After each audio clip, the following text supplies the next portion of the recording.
Story 1. CEO almost demanded a road trip. This one is from a few years ago. Said CEO has moved on to somewhere else. But we still joke about this in our team. Our previous CEO was leaving, and a new one was hired. He was poached from a pretty well-known organization down in the city. A big wig there, coming to be a big wig here. He still lived down in the city, but rented a place closer to work and went home on weekends. Must be nice to be on two houses kind of money. Not long after he started, he went on a company trip. He didn't need his laptop, so he left it at home down in the city. During that time, we had some kind of email outage. Not massive, but took us an hour or two to diagnose and fix. While the emails were down, we got a call from the CEO. He wanted to know what was going on, and we explained that there was an email outage that we were working to resolve. He got short with us and demanded we get it fixed so that his secretary could handle the emails, as if we weren't already trying, and as if his telling us to do so would cause it to be fixed faster because he asked us, and said that if we weren't able to get it resolved, someone would need to drive over 2 hours to his house in the city and retrieve his laptop so his secretary could access the cached emails there. We said we'd keep trying to fix the email server, and soon enough, we did get it fixed. Made up crisis averted, I guess? Well, word got back to the rest of management, who pulled him aside and said that his behavior isn't the way we handle these sorts of issues. No apology from him, of course, but the dude got told to pull his head in. He's been gone for a few years now, but whenever we have an outage, we all joke that if you don't get this shit fixed, you'll need to drive 6 hours to collect my laptop, kiss my wife, and bring it back. The laptop, not the wife. The wife hates me, so I can stare blankly at it until this shit is fixed. Story 2. An oldie but a goodie. Many years ago, the college I attended built a new, state-of-the-art building for a particular science department. Gorgeous. 4-story atrium. Great new lab and classroom space. Well, except for the motion sensors on the lights being set for 15 minutes. And even that's funny when the lights go off and your professor starts flapping to get them on again. Basically awesome. YT. I was volunteer, IT, which my professors knew. So one day one calls me in. His lab monitor would go wonky near the outside wall. When they moved us, they'd upgraded the computers to lovely new flat-screen monitors from ancient yellowed CRTs. So he blamed that. Find and get a CRT. Same thing. I ran upstairs to grab my laptop to try a known good computer. My professor grabbed my laptop and put it near the wall. Screen goes wonky, and I grab it back, screen goes back to normal. After extensive testing, not with my machine, I'm not an idiot, we determined how far away his desk needed to be for the monitors to behave. And the reason. Did you know it's possible to magnetize I-beams? I certainly didn't. Or rather, it had never occurred to me to think about it. I guess I shouldn't be surprised. That lovely atrium had RJ45 and 11 outlets built into the ceiling, and they managed to cut through the cables connecting a multi-million-dollar piece of equipment and the control panel, then threw away the panel. They still hadn't gotten that working again when I graduated a year later. As far as the magnet wall goes, we just moved sensitive stuff away from it, but man, not a good thing in that department where they research stuff like magnets. Story 3. I just idiot myself. I spent a few years doing help desk back in the day, but haven't been in the game since 2008. I'm currently working through learning Red Hat and hoping to become a sysadmin in the future. After 6 hours of messing with everything, I finally realized the issue I was having with getting DVWA up and running. It all started when I was trying to change the config file for MySQL and was getting permission denied errors.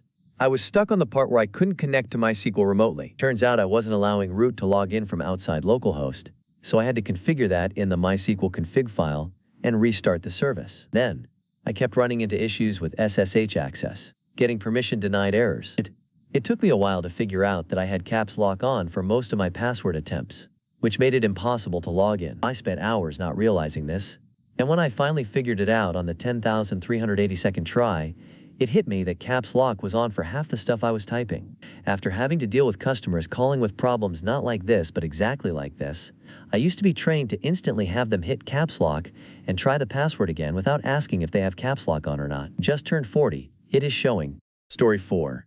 Why is my computer so slow?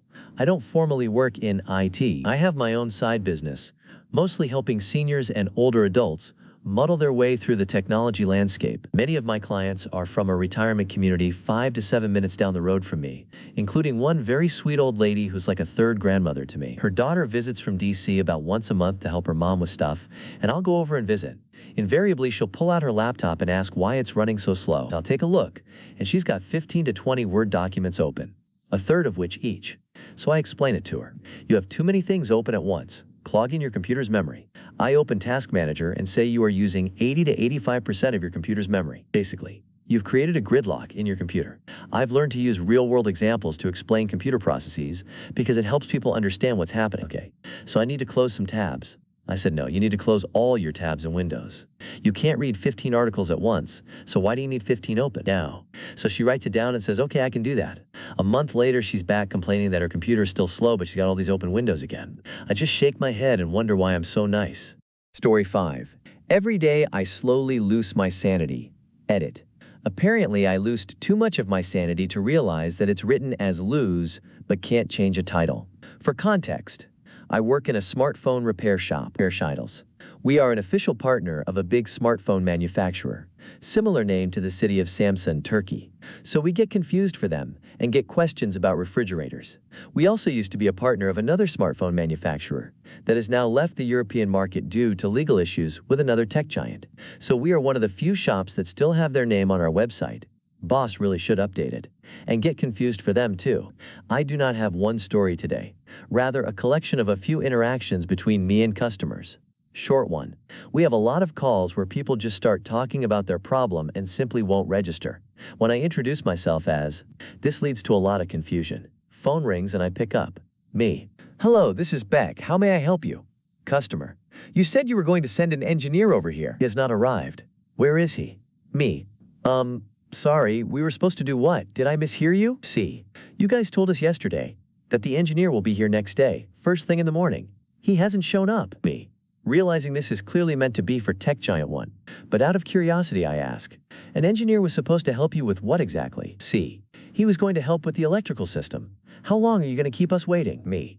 Sorry, sir, but we are not the ones you are looking for. We are just a small phone repair shop. This one stood out to me from all the other people that called to have us fix their TVs, washing machines, refrigerators.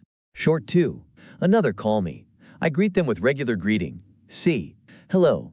I have this problem with my phone, where I try to connect it to my computer, but it won't connect. Skit. I read online that in the settings, there should be an option toggled on. However, in the relevant menu, it is not showing up. Can you help me? Me. I recognize from their accent that they're far away from our shop at the other end of the country. I'm sorry, but that manufacturer has discontinued support for that phone as well as in general. They no longer have a contact number in. C. That is unfortunate. But can you help me? It said online that there should be a toggle for something that would allow a connection to a computer. Me.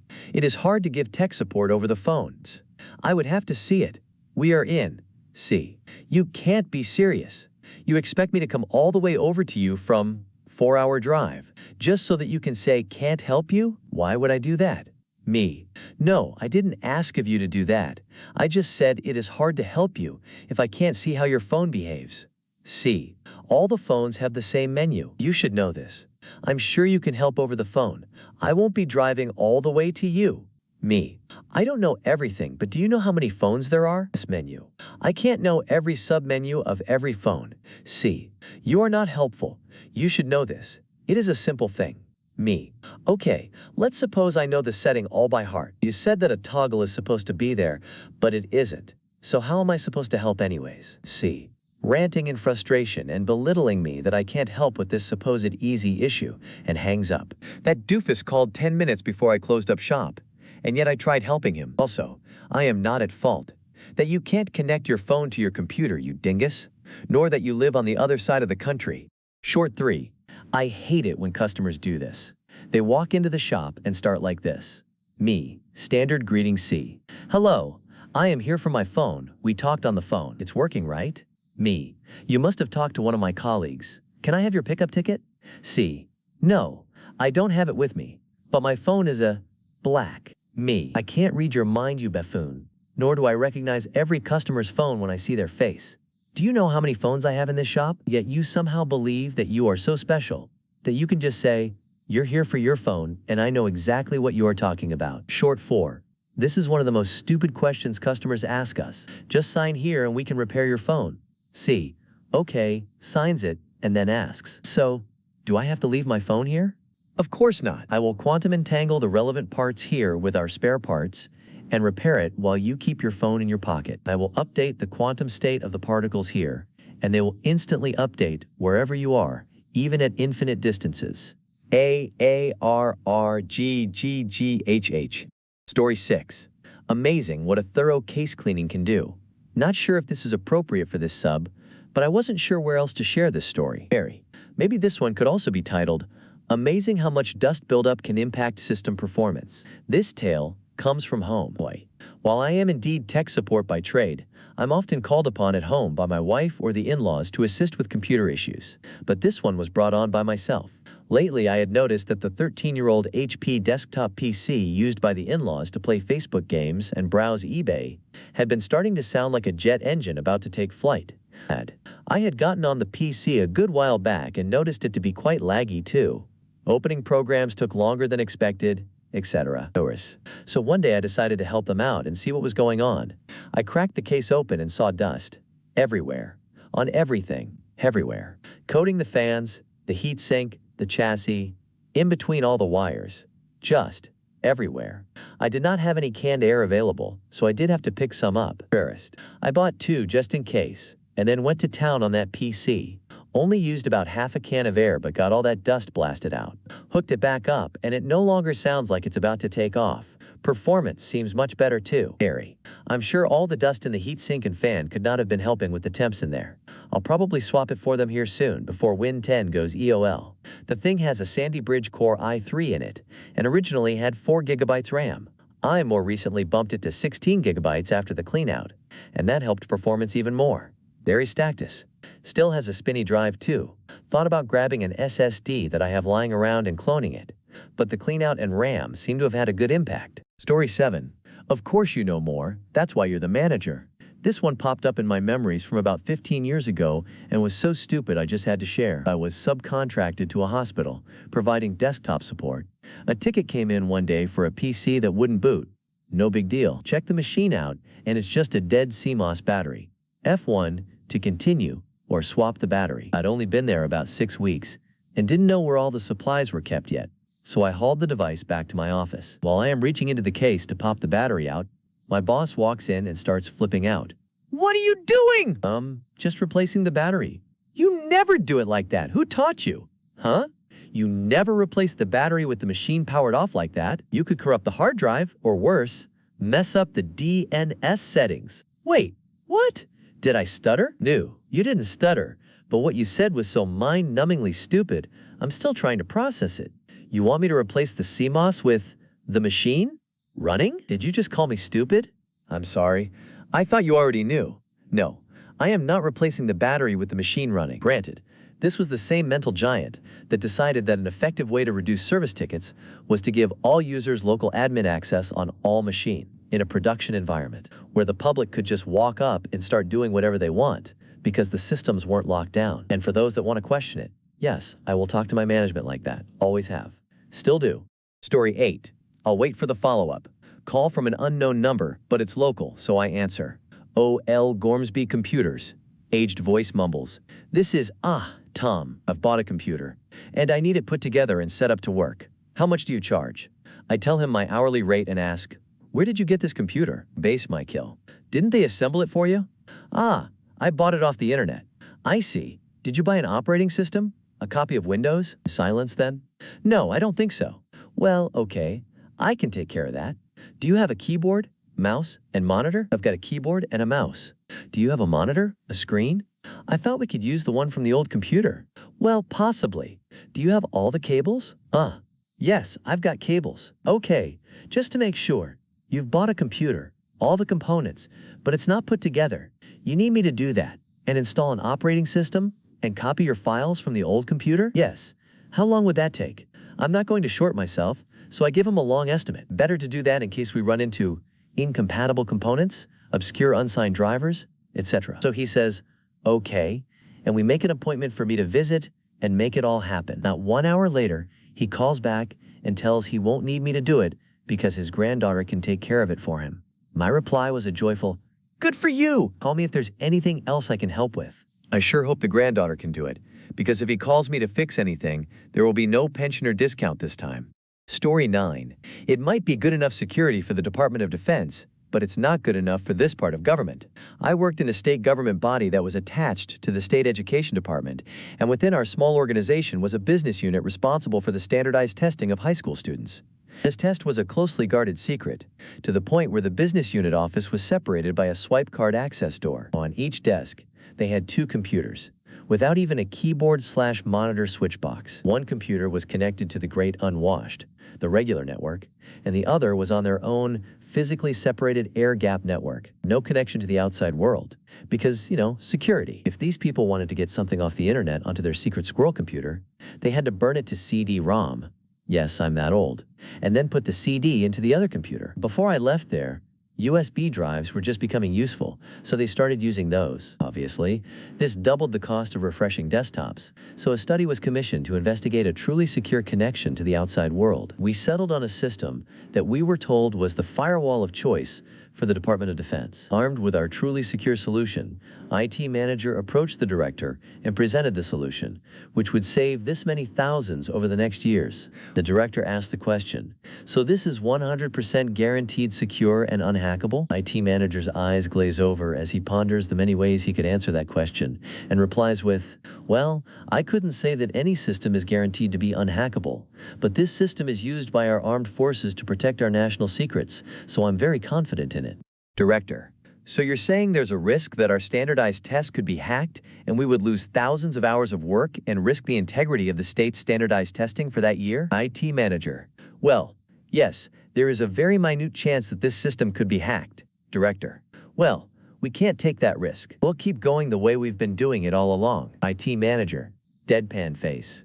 After we left that meeting, I asked the IT manager, should we tell him about the multifunction printer that is connected to both networks and technically could be hacked via the dual NICs and is exponentially more unsecure than the Department of Defense solution? No, PFY, we shall not tell him about that. Part 2. I typed this up to be a separate post, but, well, let's just say it couldn't be. So here goes. In Part 1, I described the work environment. To sum up, State Government Education Department adjacent organization that is responsible for development of standardized tests for high school students has an air-gap network to maintain the security and secrecy of the test. Director turned down a firewall solution in use by DoD locations because it's not 100% guaranteed to never be hackable. Some context from replies to the previous post. This was decades ago. We're not talking about national security. Perception of security was more important than actual security, which brings me to Part 2. More context here is that the swipe access to the office area housing the secret squirrel network was denied even to the IIT staff. If people in that room called for IT support on the Heathen network, we could remote in and support them via PC. Anywhere I think we were using it.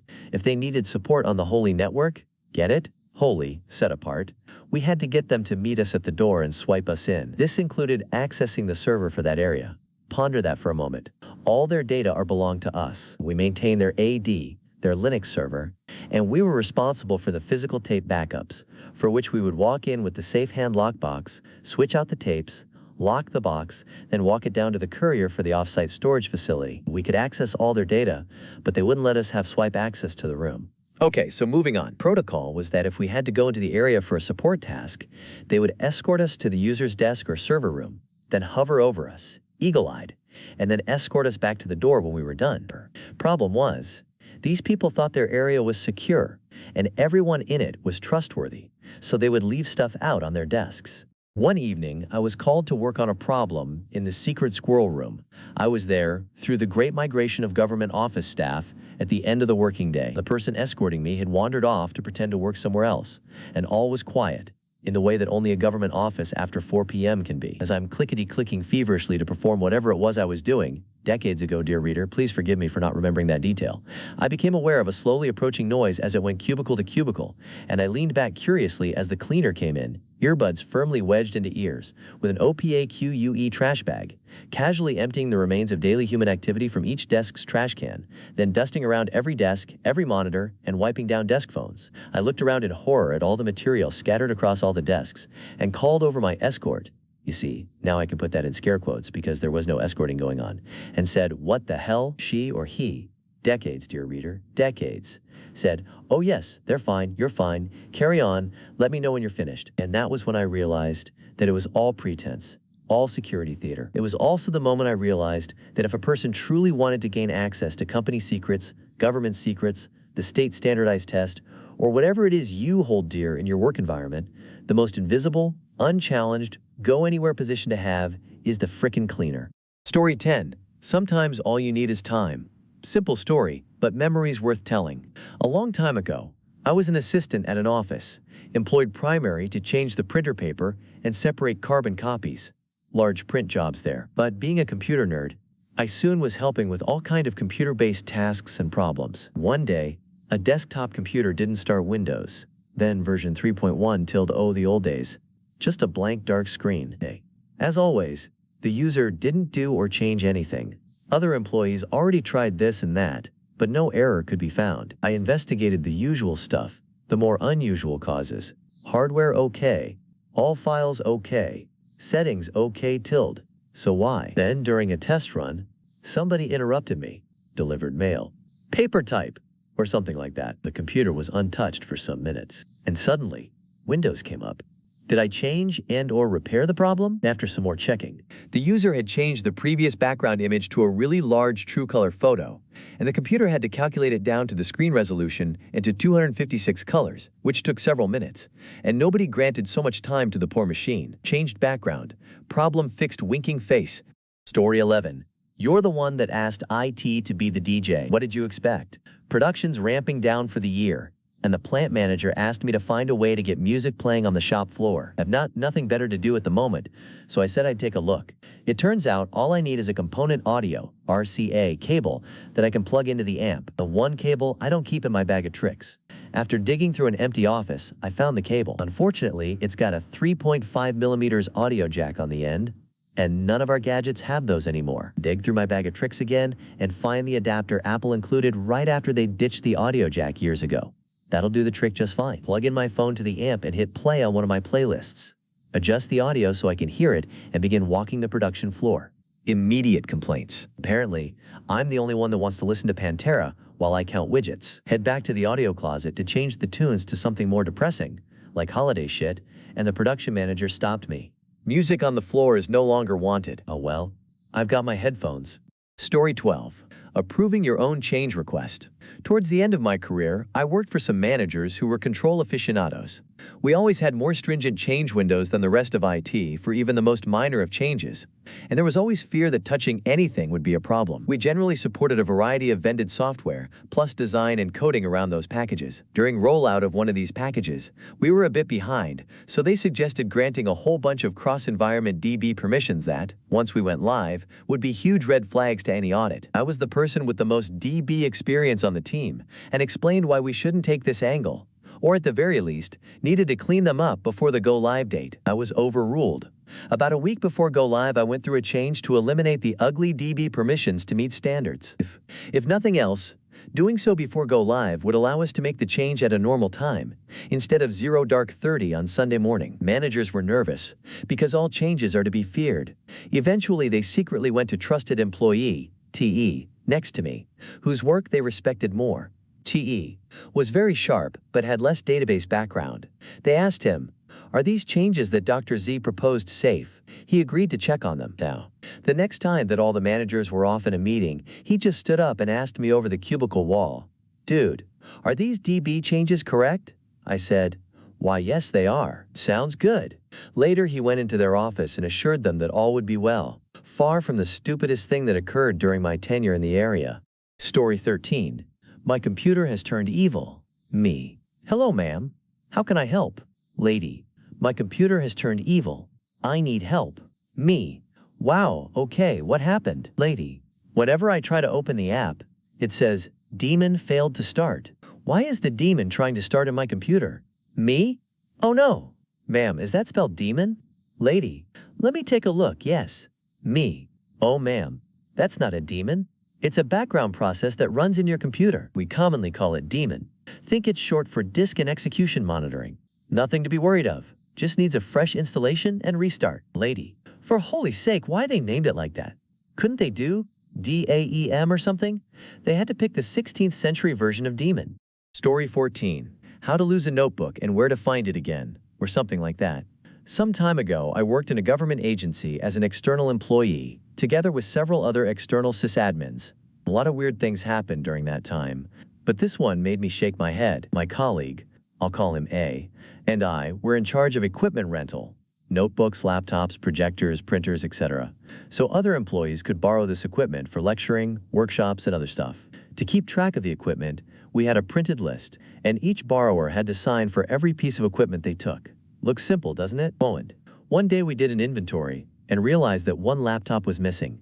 We went through the lists, asked the others' colleagues, but the laptop was nowhere to be found. And to make things worse, the signature for the notebook was missing.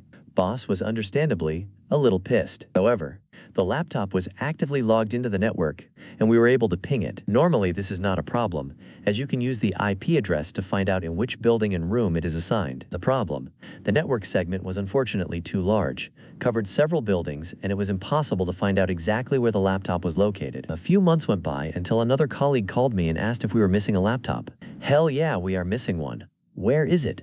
Well, the solution was just stupid. There was a DNS outage in a certain building. Another colleague from the other sysadmin team took said laptop without signing and used it as a replacement DNS server. The laptop was in the server room in the building, sitting on a table and running happily. There was also a post-it note saying, "Attention, this is a DNS server. Do not turn it off." We also found out which colleague was to blame, but that sucker denied it and blamed it on other colleagues. Outcome: no consequences for anybody, but after that we watched like a hawk over the rental equipment until our contracts expired. Story 15. Coworkers' knowledge stopped at the USB stick. Here we go again. Another last-minute rollout of services to a client who has been promised the world in a gold-plated basket by my colleague known as GH. I got the call. The new client is a go. It's going to be a slog. 60 computers. We need to run round to each computer and get our software on them and rip out all the previous company's stuff. Those words from GH were enough to give me a migraine the size of Neptune. It's like the scene from The Matrix, when it's revealed the machines keep the humans in a simulation of 1999 at humanity's peak. His knowledge seemed to stop then too. We need to be there from 7 a.m., so we catch them as they come in. We need to get them onto the new Wi-Fi and get our software on there, get them configured for the new VPN, swap the antivirus client, patch them, and deploy all our other software. If we grab 2 or 3 USB sticks, we can work on multiple computers at the same time and be finished by 7 p.m. as they are a nightmare to get off their machines. Oh dear God, why? I create all the automations for my company and its clients. I've been doing this for years. He knows I do this, and I can automate 99% of all the functions we require in minutes. My brain went into defensive mode. It heard the words, but it bypassed them from actually being processed and dumped them into the blah blah blah waffle bin. To defend my sanity, I logged into their Intune portal. Oh look, 60 computers checked in and all communicating without issue. GH, Pajarama, are you listening? Me. Hold please. Caller GH, what? Me. Give me a minute, I'm almost done. GH. Done with what? You need to call asterisk, other client, and tell them you need to postpone your visit. This is urgent. Me. No. Did you not hear what we need to do? You are canceling that visit and coming with me tomorrow. Hey. How about no? I have just repackaged our agent installer as an Intune with app and applied it to a new security group in Entra GH. But how are we going to get Intune rolled out to them? He thinks it's a piece of software that needs installing. It took 30 minutes to show him and break it down in a way he can understand me. So, forget about your USB sticks and running round. I deployed the new Wi-Fi details in Intune last week. At midnight, when we are officially in contract, we make the computers members of this security group.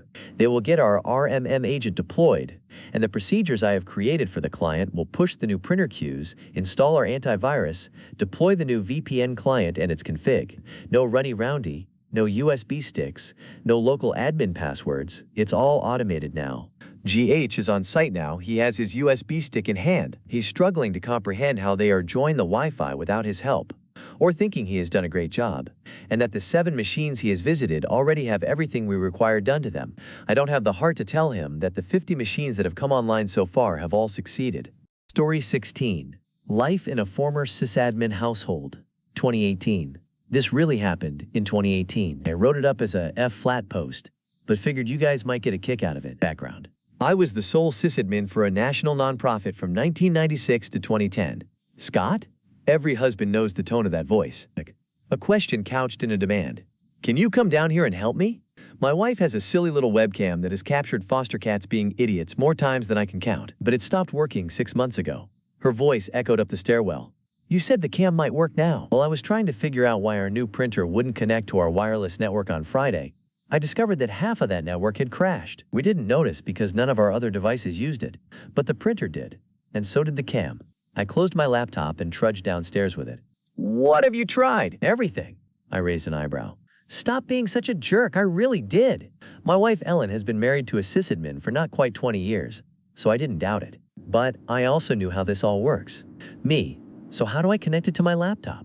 What? You don't. It's not even connected to my laptop, it's connected to my phone. A laptop. I looked upstairs and shouted to my then 15-year-old daughter. Olivia! Olivia! What? Bring me my phone. Ellen started to tap on hers. Me. Stop. She tapped more. Really, stop. Olivia, after stomping downstairs. Here. She stomped back up, putting her headphones on so she couldn't hear us anymore. Me. Okay, so how do I connect my phone to the camera? Ellen.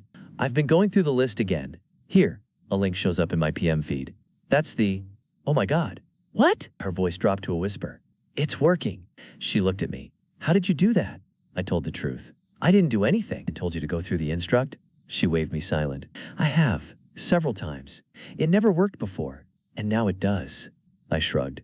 Welcome to the world of a sysadmin, but it just started, and all you did was walk downstairs. No, it was you being methodical. She stiffened. I am always methodical. I knew better than to contradict someone who was always right. Of course you are. That's why it worked. After a moment, her eyes got wide. Wait, you've talked about this, how it just starts to work. All I could do was look at her. You don't know what fixed it? Not at all. She went pale. You've built a career on this. Now it was getting embarrassing, and that's why I'm trying to become an author. Olivia from upstairs. God, Dad, does she need help with her iPad again? Story 17. Admin Rights and Wrongs. My company recently upgraded from Windows 10 to 11, and one of the biggest issues are some of the files on the network drive went missing. They are easy enough to restore, but they involve signing into the computer as an admin and disable offline files. I just had a call early today that I wanted to share. Hey, thank you for calling the IT help desk. This is my name. How may I assist you? Customer. Yes, I recently upgraded to, you know what, it doesn't matter what happened. My files are missing. I need you to restore them. Me. Do you mean the Windows update? If so, this has been a problem with the upgrade itself. Today. Do you mind if I sign into your computer? There is something I need to run first. Customer. What do you need to fix my computer? First. Are you saying I need to call IT every time I have this issue? Me. Ma'am, I will need to enter my admin password to fix this issue. If issue does occur afterwards, then we can send this over to another department for a more permanent solution. Customer. So what you're saying is that you're not going to be able to fix my issue? Me. No ma'am, that's not what I am saying at all. Yes, you will need to call the IT help desk if this issue does occur, since only a system admin can fix. Now, do you mind if I sign into your computer? Customer. Fine, but I want to guarantee this issue will never occur again. Me. Ma'am, I can't do that, dear. There is never a guarantee that the issue won't reoccur. Customer. Fine, sign in, but I want it escalated regardless if you fix it or not. I'm a very busy woman, and I can't call the IT help desk for every issue. Me. Okay, I'll escalate. Now if you could give me the computer number and save and close any confidential documents that might be open, I should be able to assist you. Customer shouting. What do you mean close my documents you? We're not going to delete anything, are you? Me. No ma'am. I just need to run some processes on the computer, and I don't want to sign in to a file that you don't want me to see. I don't have any files open, and if I did, I wouldn't want you to see them. Me. Okay. That's what I'm asking for. After that, I sign into the computer. The customer is mostly silent, but under her breath, I hear her muttering how useless IT is. I was able to fix part of her issue, and sent it over. Story 18. Yelling at IT staff does not a business continuity plan make. This is from a few years ago. I was working at a medium-sized company as an ITSYS admin. The company had just recently moved to a new location that was able to more comfortable accommodate its operation. It had an on-site call center as well as a medium-scale manufacturing/repair center. Since we were new tenants and everyone was now under one roof, many things were still being figured out. One day, we got notice of a gas leak in the manufacturing area. We didn't have an alarm system for a gas leak, so people were running around telling everyone else that there was a mandatory evacuation of the building. The IT people all had laptops, so we all grabbed them and made our way to our cars. By coincidence, our director of IT and the head of IT support were on a business trip. As I'm walking out the door, the call center director, I'll call him Cal, start yelling at me and the other SY's admin. "Hey, what are you guys gonna do? Go to our cars." No, you can't. We can't receive calls. You have to do something. I turned to my coworker, and we both realized that the call center still used desktop computers and soft phones. They couldn't do their job. Cal was red in the face, trying to slowly let people out the door to the outside. It was then that the fire department arrived, probably to clear out the building officially. So I asked Cal, "What's your plan if there's a fire?" "Just do that." "What?" "No, you need to do something," I shrugged. "We can't do anything. The phone system probably doesn't work off of VPN. I was guessing at that. Just follow your plan if there's a fire." "You guys never gave us a plan for a fire," Cal responded, because of course it's IT's job to develop a business continuity plan for the entire company. More people were streaming out. It was then I decided to ignore him and go to my car. I tried to call the director of IT in the slim chance the airplane diverted or was delayed. No answer. I looked up in the company SharePoint site for a business continuity plan or fire plan or something, but only found stuff for IT, including our off-site backup servers and how to run IT operations from VPN. There was nothing about moving our soft phones to/through VPN. Cal knocked on my car window after everyone was out of the building. "Well?" I explained that there was no business continuity plan in the SharePoint site, and IT didn't have anything in place to shift the soft phones to VPN. Thus, we didn't have enough laptops to support even half the call center. Cal didn't like my answer and walked over to the CEO, who was the fire department, at it. I could see Cal pointing at me and yelling. Clearly we were losing business. And clearly it wasn't just IT's fault, it was mine and mine alone. The fire department cleared us to go back in after about 45 minutes. Later that day I had 2 meetings with Cal and the COO scheduled since IT was missing both leadership positions to travel. I was the scapegoat. The first meeting was canceled, and the second the CEO stepped in and canceled it, since it was really the job of the director of IT, and a lowly SYS admin shouldn't be in these meetings. Now, nothing bad happened to me when the INT director returned, and the company hired a consultant to develop an actual business continuity plan for fires, weather, and other events. Turned out, IT shouldn't have a button they could press in the event of a gas leak. For several months, Cal scowled at me after that every time we passed in the hall. TLDR call center director assumes that because his department uses computers, any problem becomes an IT problem. Story 19. Monitor eating office cat. Small office customer. Sold a new bezel-less 24 inches LCD monitor to said customer. User is back. Customer takes it on site and hooks it up. All works well. It sits on a counter by a large window. Customer calls me a few days later. Says the new monitor is dead. The power light is on, but no signal. I have him try a different cable, different port on the PC, etc., but nothing. So we process a replacement, swap it out, and chalk it up to being DOA. Customer calls me again a few days later still. Says you're not going to believe this, but this second new monitor is doing the same thing as the first. At this point, I'm thinking their office must have a power problem or something that's killing monitors. But I decide I'll take a truck roll and see for myself. I go on site and bring a third new monitor with me just in case. I open the door and see a very pretty cat walking on the floor. I look at the old original monitor, which was replaced by the new 24. It's an old 17 inches LCD from a decade ago and had thick, beefy bezels as monitors from that era did. I see some bite marks at the top corners, but they're just on the bezel, so no actual screen damage. It's beginning to add up. Their office cat had been chewing the corners of the old, thick, bezeled monitor, which was fine, until they got a new monitor that had no bezels at all, and all it took was one bite from the cat to pierce the LCD itself. Twice. Once they were made aware, it was easy to see the teeth mark in the corner of the LCD of the new monitor. Customer ended up getting a used 22 inches monitor with thick bezels. Cat still chews the corners. Story 20. When DNS is just a dude. Hey, I've been lurking through this subreddit for more than a decade at this point. I have now become a telecom engineer, and I have some stories to give back to this wonderful place. This is the story of when our name server was just a dude. I had just started working a volunteer position for a local NGO. I was already studying engineering and had been working with these guys for a while, and as the resident young guy that works with computers in a place filled with old people, I just slowly drifted into an IT of sorts. After getting Office running on a couple of laptops and fixing and documenting their heinous email situation, I got some one-on-one time with our librarian. Librarian: "Hey, you/Benjazio_XD, can you help me with something here? There was a reference collection of books for internal use, around 30K books in total, managed by this one guy who also cared for the NGO's extensive paper archives, which were around 100 years old. He's a cool guy who actually turned into a great sidekick for many projects I did while working there, and we remained friends even after I left." Librarian: "You see, we've had this ILS for a while, and I've been told it has an open access catalog so our guys can see what we have and come pick it up, but I've never gotten it to work right. Could you take a look at it?" An integrated library system, ILS, is a piece of software that tracks pretty much everything inside a modern library: inventory, loans, labeling, shelving, late fees, you name it. They are very niche software, but also extremely powerful. They are the beating heart of many libraries, big and small. This one was hosted on a local server in the office itself, and a quick browser check to the local IP address of the server revealed that it did in fact have an open access catalog.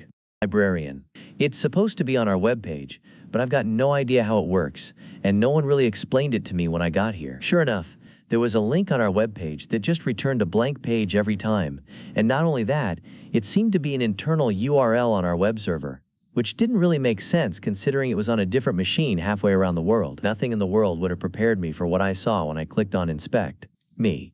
So, has anyone ever told you anything about this before? Librarian: "The previous girl that had my job told me that the page had to be updated every couple of weeks, and left me a couple of links I had to follow. But she never taught me how to do it, and that was like 5 years ago." Jesus Christ, this hadn't been working in a long time. In this blank page was actually an iframe, which pointed to the front end on our public IP address. This was janky and unnecessary, but what turned it into depravity was one key little detail. We had a dynamic public IP address. This meant that for years, someone had to connect via FTP to the site every couple of weeks, go to this page, and modify the iframe so the IP address matched to the current one we had. There were no notifications set up either, which meant someone had to notice and tell the librarian that this was going on in order for this to even work. And when they changed librarians, no one bothered to write this down, and so that site was just permanently broken. Our dynamic DNS solution was just having a dude update a file on a remote server whenever they noticed the goddamn page was down. This is extremely stupid. How did nobody notice this earlier? Librarian: "You're the first guy here who actually knows enough to care." My heart sank a little. Apparently this guy had been complaining about this for years, but because the dev team for that website was long gone, no one had bothered to get someone to look at it. It was an unfortunately common scene in this place, and it was the reason that made me leave it some years later. Right, this is going to take me about an hour to get everything set up, but I'll get it fixed and running before the day is done. My solution was just to get a DDNS provider and hook it up to a subdomain of our main site using a CNAME record and just changing the link to the page to the new address. This was fairly low traffic website, and just have the server directly respond to requests was fine. I used a small script on the local server running every 5 minutes to update the IP address to the DDNS provider, and that was it. It now just worked on its own. Librarian: "You have no idea how much rage you've removed from my system. Let me buy you lunch tomorrow." We got a static IP a few months later, and I made a friend in the process. Story 21. The customer who didn't understand turning it off and on again. I work in tech support for a fairly large company, and I've had my fair share of bizarre calls, but this one really stuck with me. A customer calls in, and the first thing I notice is that they're clearly frustrated. I ask for details, and they explain that their computer is just frozen and nothing is working. I tell them, as calmly as possible, "No worries, let's start by rebooting the computer. Please hold the power button for 10 seconds to turn it off and then turn it back on." There's a pause in the line. Then, customer: "I don't know how to do that." Me: "You don't know how to turn off your computer?" Customer: "No, I don't know where the power button is." I'm trying to stay professional at this point, so I walk them through it. I even ask them if they can find the power button on the actual device. They respond that they don't see one. So I ask, "Can you look on the side or the back of the computer for a button or a logo?" Customer: "It doesn't have one." At this point, I'm a little confused, but I decide to walk them through the process anyway. I start asking if they see any lights on the device. They tell me no, nothing is lighting up. Then it hits me. I ask, "Are you sure you're working with a computer?" Customer: "Well, no, I'm looking at my microwave." This person had been trying to reboot a microwave for 30 minutes, thinking it was their computer. After a long, awkward silence, I confirmed that microwaves don't have the same functionality as computers and recommended they try restarting their actual computer instead. They were extremely apologetic, and I just couldn't stop laughing after I hung up. Never a dull moment in tech support, folks. Stay strong out there. Story 22 to 8,300 lines of dependent code to drumroll. Create one record. For context, this is a project I was called into as an emergency resource. Basically, come fix our mistakes. Anyways, oh yeah, just found this one recently. One transaction runs 170 lines of code to verifying the creation of a single record across 3 to 4 classes. The total line count of those classes and their corresponding test class is just over 8,300 lines of code. One of the classes on its own is over 2,400. I saw a method that had over 300 lines just on its own. What a trooper. The first kicker? Maybe not. There's a lot of great stuff in here. 8-layer if-else statements. Okay, one of my favorites is that the Big Mama class is a global class and is integrated with an external system. This system, as evident by dozens of unnecessary permission checks, can have multiple users hitting this class at the same time. That's a real problem because every single method is static and asterisk. The source records are stored as global static variables asterisk. For those who may be unaware or just unfamiliar, static means that there cannot be multiple instances of that variable, even if multiple things are referencing that method/variable in asterisk. In other words, if you have 2 requests come in at the same time, you could very easily end up swapping the source records mid-process and corrupting the data on one or both sets of data, and you would never know. Because, while corrupted, all the data is likely still in a valid format and will pass through the system without a system error. Kind of a big deal when it's directly associated to every deal in your sales process. But the thing that really prompted me to post this was such a level of, I don't care about the next guy, that I am actually stunned. I think I may be in denial still. There is a class, and he's amazing. We know the rules. Don't hard-code values that are susceptible to change, if at all possible. And reasonable. Don't hard-code a constant that may change in the future. This class, I shit you not, is just shy of 500 lines of grade A, organic, non-GMO constants baby. They're global, they're hard-coded, and they're susceptible to change. But that wasn't enough. It's the gift that keeps on giving. After spending the better part of 12 hours wishing I was dragging my head across the pavement at high speeds, I noticed the comment at the top of the code, slightly paraphrased. Class to hold the static values, to avoid hard coding. Sometimes, man, I really do wonder. I feel like I have done a pretty good job remaining positive about this absolute mess of a transaction, but why they gotta spit in my face like that? It's hard-coded, for 500 consecutive lines, right below that message. That's exclusively what this class is. Come on, man. Just, damn. Final bit of context. Because IDK what everyone's familiar with. This platform has built-in functionality for getting the exact values at the time of running. There isn't a single thing in that constants class that needs to be declared as a hard-set constant in the code, and there are no checks to verify that the transaction ID remains consistent. Story 23, the Halloween spider attack. So it's Halloween, and as usual, everyone is in the office, Building B, for our Halloween party. On top of that, it's time for the regular tabletop/IRP review. So everyone in the department, from desktop support to security, property management, the CIO and CISO, are all crammed into the hot conference room. Luckily, I'm not, as I asked to work from Building A that day. Anyway, we started going through our IRP scenarios, with some members strategically barred from answering. Our new security analyst pipes up and says we have spiders attacking our network. Confusion follows. Is this a scenario? Then slight panic. This isn't a scenario. CISO asks, where are you seeing this? Analyst says, we just got a critical ticket. Someone opens the ticket and reads web spider attacking printer in Building A. This makes no sense. So network, security, and web dev start checking their various metrics and logs. Spiders. I'm in Building A, so I go to check the printers. I find spiders, tiny plastic spiders all over the flatbed in the exec suite. TLDR. Someone messed with the printers. A game of telephone leads to a VIP, automatically critical, ticket, saying our printers are under attack. Turns out someone just covered the printers in plastic spiders. Story 24. The time my dispatcher thought we were experiencing a terrorist attack. A bonus story for today, but going to be vague. Won't get in trouble. If I am not, but still probably a good thing if I am vague. So after some of the terrorist attacks in the early 2000s, my company contracted a big aerospace company to build a system to automatically detect bioweapons. Said system is very expensive and requires a lot of maintenance, and has multiple people monitoring it remotely. One day my dispatcher received a call from a remote monitoring site, saying that we need to check one of our machines because it's retesting a sample. My poor dispatcher interpreted this, that it has detected something, and being the only one on my shift trained for that system, they called my cell phone directly. Dispatch doesn't know our cells because we have radios, so they got management to call me because no one wanted to talk about this over the radio. Was given direct orders to tell no one and go immediately to the machine. I arrive at the machine with everything running fine with no fault lights. So I logged in. The issue: a bad test tube. This machine has multiple, so if it fails to get a false, but also fails to get positive, it will retest with a new tub. Nothing major. It just runs another test. The tests do take a while though, so I got to sit and watch a screen. Did call dispatch back though, and told them we are not under attack, so they can calm down. Dot was very overdramatic. Story 25. The disappear fault. Time for a couple more badly written stories. Words are hard, and I never went to college. You get what you get. Get some DoorDash, maybe some Adderall or whatever your vice is, and enjoy.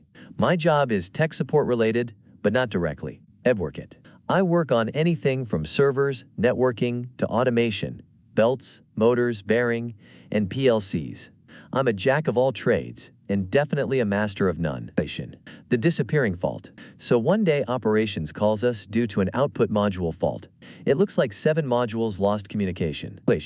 Well, we first check the COM cables. 2 40-pin cables that create a loop for 4 to 19 modules. They seemed fine, but admittedly avoid these cables because I hate them, bulky, bad retention mechanism, and likely to have more problems just from touching them. All the cables for controlling comms, gates, actuators, and safety loop go to a backplane that slots into the main control PCB. So we replace the main PCB, nothing happens except for even more faults.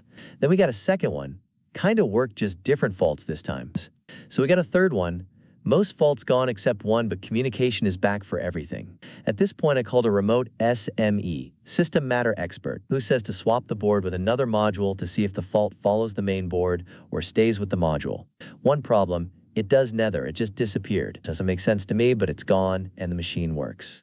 Main lesson learned, just expect all your parts are bads when the SME is wrong. So operations calls about a machine intermittently stopping for a safety loop fault that never calls out where the fault is in the machine.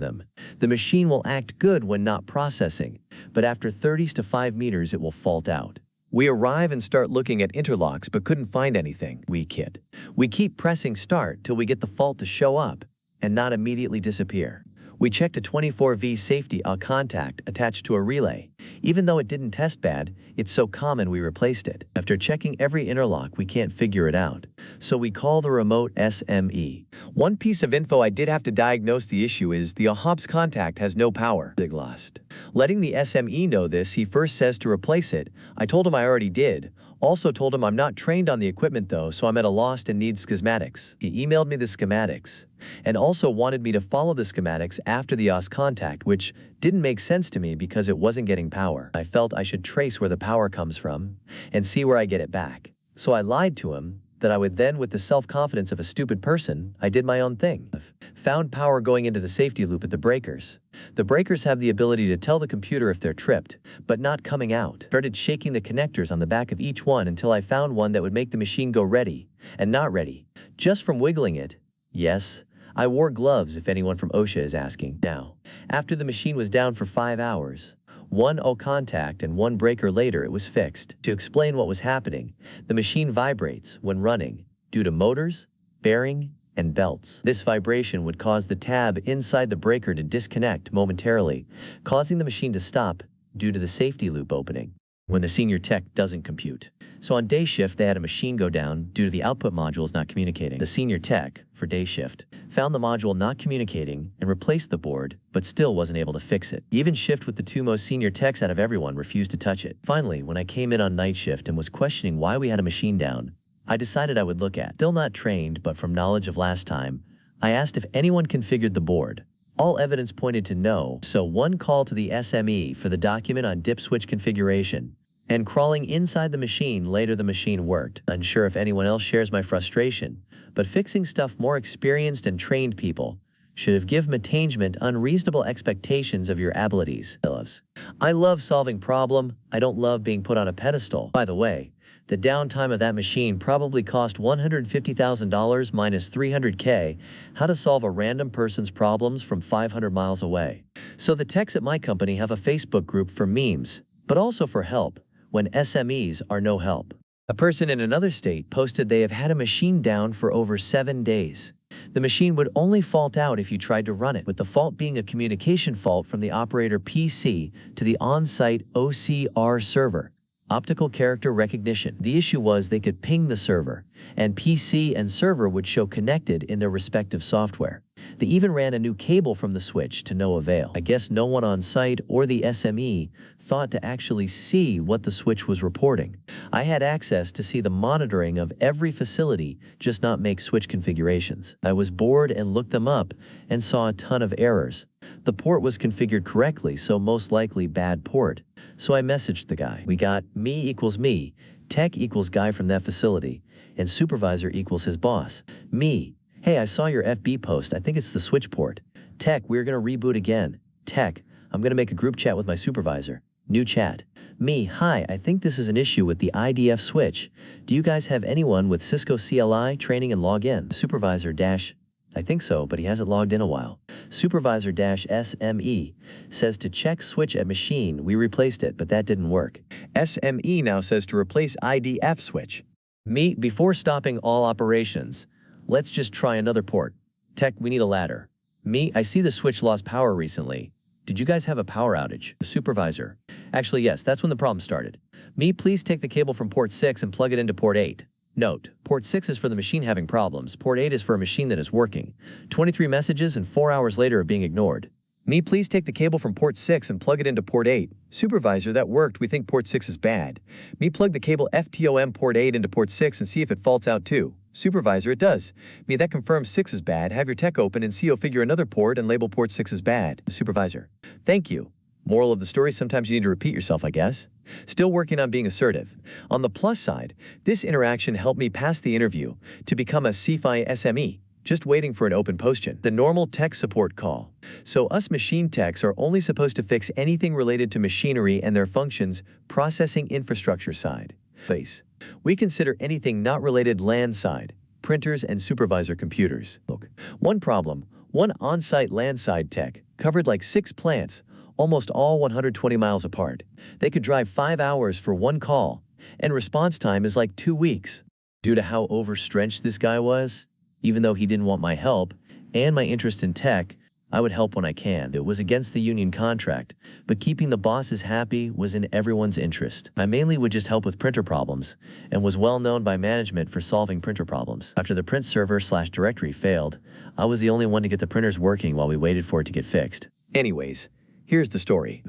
Over the dispatch radio supervisor. Hey OP, can you help me with the printer by machine 9? Me on my way.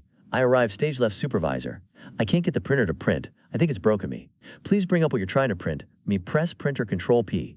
Please me. Can you select the printer labeled printer by machine 9 inches please instead of print to PDF? Exit stage right as it starts printing? When I was asked to work on their networking though, I would say, only if you can provide a network diagram/topology. I perfectly well knew they couldn't, because they never made one for their side of the network. Their network closet was an actual bird's nest. Like you had to walk on the cables to get to the rack, like the rack looked like vines covering a tree and all the walls. There was more unused cables ran in there than used ones. Patch panels. What patch panels? IDK how it looked like that for only having Lyle 8 switches, 2 firewalls, and 2 routers. Grammarly broke like halfway through this, so sorry, not sorry.